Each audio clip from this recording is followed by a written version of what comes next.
अस्सलाम वालेकुम नाजरीन, मैं गुफरान बिन याकूब कासमी। नाजरीन, दिल्ली में सड़क के किनारे नमाज़ पढ़ने वालों को पुलिस ने लात मारी।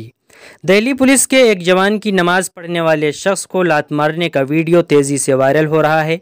इस वाक़ये के बाद पुलिस एहलकार को फौरी तौर पर मुअत्तल कर दिया गया है। कौमी राजधानी दिल्ली के इंदरलोक इलाके से एक वीडियो मंजर आम पर आई है, जिसमें एक पुलिस एहलकार सड़क के किनारे नमाज अदा करने वाले शख्स को हटाने के लिए उसके साथ तौहीन-आमेज़ सलूक कर रहा है। ये पुलिस वाला इसे लात मारता हुआ नजर आ रहा है। वहीं कांग्रेस लीडर इस वाक़ये को लेकर बीजेपी पर हमला कर रहे हैं।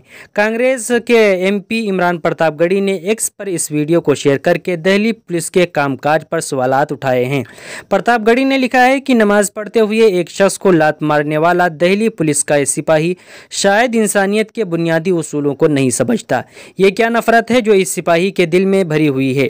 दिल्ली पुलिस से दरखास्त है कि इसके खिलाफ कार्रवाई की जाए। ये सिपाही मुनासिब दफात के तहत मुकदमा दर्ज करो और इस रुझान को ख़त्म करो। वीडियो में देखा जा सकता है कि कुछ नौजवान मेट्रो पुल के करीब सड़क के किनारे नमाज अदा कर रहे हैं। पुलिस इन्हें हटाने की कोशिश कर रही है। पुलिस एहलकार ने नमाजियों के साथ बदतमीजी की।